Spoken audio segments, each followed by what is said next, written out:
കുഞ്ഞുങ്ങൾക്ക് breast feed ചെയ്യുന്ന സമയങ്ങളിലൊക്കെ അമ്മമാർക്ക് ഒരുപാട് നെഗറ്റീവ് ഇമോഷൻസ് ഫീൽ ചെയ്യുക, അത് കാരണം അവർ കരയുകയും ദേഷ്യപ്പെടുകയും വിഷമിക്കുകയും ഒക്കെ ചെയ്യുന്ന ഒരു സിറ്റുവേഷനെയാണ് നമ്മൾ ഡിസ്ഫോറിക് മിൽക്ക് ഇജക്ഷൻ റിഫ്ലക്സ് എന്ന് പറയുന്നത്. അപ്പോൾ അതിനെക്കുറിച്ചിട്ട് നമ്മൾ ഇന്നലെ പറഞ്ഞു കഴിഞ്ഞു. ഇന്ന് നമ്മൾ ഡിസ്കസ് ചെയ്യാൻ പോകുന്നത് പോസ്റ്റ് പാർട്ടം ഡിസ്ഫോറിയനെ കുറിച്ചിട്ടാണ്. So hi there, this is doctor Arya ദേവി.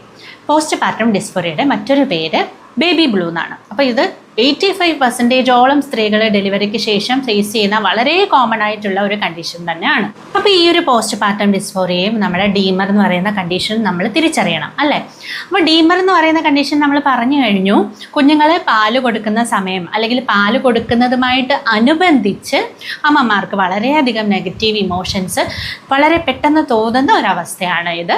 എന്നിരുന്നാൽ നമ്മുടെ ഈ ഒരു പോസ്റ്റ് പാർട്ടം ഡിസ്ഫോറിയ എന്ന് പറയുന്നത് ത്രൂ ഔട്ട് ദ ഡേ അമ്മമാർക്ക് വളരെ വിഷമമായിട്ടോ അല്ലെങ്കിൽ മൂഡ് സ്വിങ്സ് ഒക്കെ ഉണ്ടാകുന്ന ഒരവസ്ഥയാണിത്. പക്ഷേ അമ്മമാരുടെ ഡെയിലി ലൈഫിനെ ഇത് സാരമായിട്ട് എഫക്റ്റ് ചെയ്യുകയൊന്നുമില്ല.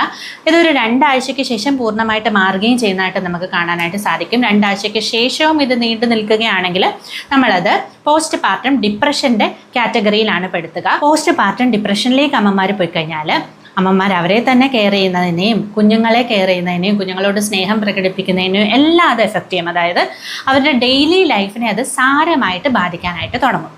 ഇനി ഇതിനെ നമുക്ക് എങ്ങനെ ബെറ്ററായിട്ട് മാനേജ് ചെയ്യാമെന്ന് ചോദിച്ചു കഴിഞ്ഞാൽ ആദ്യം തന്നെ നമ്മളിത് തിരിച്ചറിയുകയും ഓപ്പണായിട്ട് ഇതിനെക്കുറിച്ച് കമ്മ്യൂണിക്കേറ്റ് ചെയ്യുകയും ചെയ്യുക എന്നുള്ളതാണ്. മറ്റുള്ളവരുടെ സഹായത്തോടു കൂടെ തന്നെ നമുക്കിതിനെ ഓവർകം ചെയ്യാനായിട്ട് ശ്രമിക്കാം.